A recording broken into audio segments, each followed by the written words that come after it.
Silicon ಸಿಟಿಯಲ್ಲಿ ಮಳೆಯ ಅಬ್ಬರ, ಜನರು ತತ್ತರಗೊಳ್ತಾ ಇದ್ದಾರೆ. ಕೆಆರ್ಪುರ್ನಲ್ಲಿ ಹೊರ ಮಾವಿನ ಅಪಾರ್ಟ್ಮೆಂಟ್ ಜಲಾವೃತವಾಗಿದೆ. ಸಿಲಿಕಾನ್ ಸಿಟಿಯಲ್ಲಿ ಮಳೆ ಅಬ್ಬರ, ಜನರು ತತ್ತರಗೊಳ್ತಾ ಇದ್ದಾರೆ. ಕೆಆರ್ಪುರನಲ್ಲಿ ಹೊರ ಮಾವಿನ ಅಪಾರ್ಟ್ಮೆಂಟ್ ಜಲಾವೃತ. ಹೊರ ಮಾವಿನ ಎಸ್ಎಲ್ವಿ ವಜ್ರ ಅಪಾರ್ಟ್ಮೆಂಟ್ಗೆ ನುಗ್ಗಿರುವಂತಹ ನೀರು, ಮಳೆ ನೀರಿನಿಂದ ಅಪಾರ್ಟ್ಮೆಂಟ್ ನಿವಾಸಿಗಳ ಪರದಾಟ. ಅಪಾರ್ಟ್ಮೆಂಟ್ ಕೆಳಗಿದ್ದ ಬೆಲೆ ಬಾಳುವ ಕಾರುಗಳು ಸಹಿತ ಜಲಾವೃತವಾಗಿದೆ. 3 ಅಡಿಗೂ ಹೆಚ್ಚು ನೀರಿನಿಂದ ಅಪಾರ್ಟ್ಮೆಂಟ್ ಜಲಾವೃತವಾಗಿದೆ. ತುರ್ತು ಸೇವೆ ಇಲ್ಲದೆ ಹೈರಾಣಾದ ಅಪಾರ್ಟ್ಮೆಂಟ್ ನಿವಾಸಿಗಳು.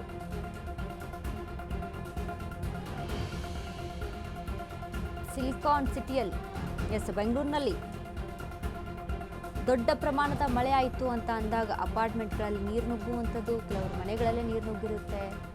ಬೋಟ್ ಹಿಡ್ಕೊಂಡು ಓಡಾಡಬೇಕೇನೋ ಆ ರೀತಿಯಲ್ಲಿ ಆಗ್ಬಿಟ್ಟಿರುತ್ತೆ ಬೆಂಗಳೂರು ಸಿಟಿ. ಮಳೆ ಆಯಿತು ಅಂತ ಅನ್ನೋಂಥ ಸಂದರ್ಭದಲ್ಲಿ ಈಗ ಅಪಾರ್ಟ್ಮೆಂಟ್ಗಳಲ್ಲೆಲ್ಲ ನೀರು ನುಗ್ಗಿದ್ದು ನಾವು ಹಿಂದೆನೂ ನೋಡಿದ್ವಿ. ಕೋಗಿಲೆ ಕ್ರಾಸ್ ಆಗಿರ್ಬೋದು, ಈ ಕಡೆ ಯಲಹಂಕ ಸೈಡ್ ಆಗಿರ್ಬೋದು, ಎಲ್ಲ ಯಾವ ರೀತಿಯಾಗಿತ್ತು ಅಂತ. ಇದು ಹೊರ ಮಾವಿನ ಅಪಾರ್ಟ್ಮೆಂಟಲ್ಲಿ ಆಗಿರುವಂಥದ್ದು. ಇದು ನೋಡಿ, ಕಾರುಗಳೆಲ್ಲ ಕಾಸ್ಟ್ಲಿ ಕಾರುಗಳೆಲ್ಲ ಮಳೆಯಲ್ಲಿ ನಿಂತ್ಕೊಂಡಿದ್ದಾವೆ. ಕಳೆದ ಬಾರಿ ನಾವು ಗಮನಿಸಿದ್ವಿ ಈ ರೀತಿಯಾಗಿ. ಹಾಗೆ ಕಾರುಗಳೆಲ್ಲ ಅಂದರೆ ಹೆಚ್ಚು ಖರ್ಚಾಗಿತ್ತು. ಈ ರೀತಿಯಾಗಿ ಮಳೆಯಲ್ಲಿ ನಿಂತ್ಕೊಂತು ಅಂತ ಅಂದರೆ ಕಾರು ಏನಾಗಬೇಕು ಸ್ಥಿತಿ? ಸೊ ಹಾಗಾಗಿ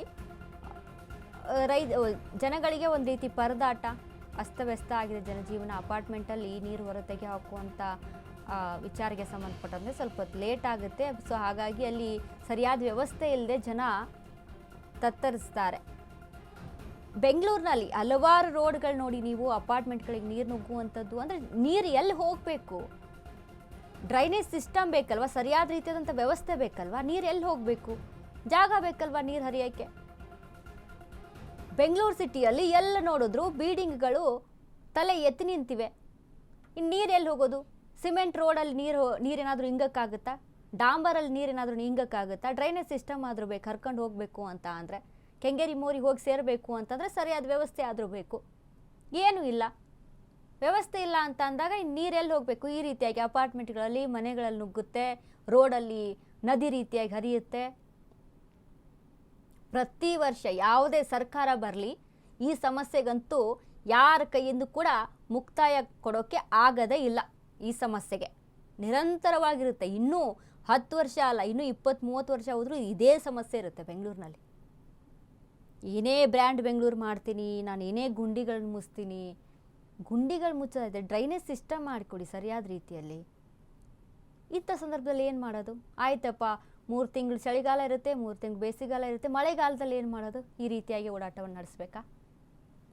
ಬೇರೆಯವರು ಕೂಡ, ಬೇರೆ ದೇಶದವರು, ಬೇರೆ ರಾಜ್ಯದವರು ಕೂಡ ಮಾತಾಡುವಂಥ ಸ್ಥಿತಿ ಆಗ್ಬಿಟ್ಟಿದೆ ಬೆಂಗಳೂರಿನ ಪರಿಸ್ಥಿತಿ. ಹಾಗಾಗಿ ಯಾರ್ಯಾರೋ ಬಂದು ಮಾತಾಡ್ತಾರೆ. ಅದಕ್ಕೆಲ್ಲ ಯಾರು ಎಡೆ ಮಾಡಿಕೊಡ್ತಾ ಇದ್ದಾರೆ? ಸರ್ಕಾರ ಸರಿಯಾದ ಯೋಜನೆಯನ್ನು ನಿರ್ಮಿಸ್ಕೊಳ್ಬೇಕು.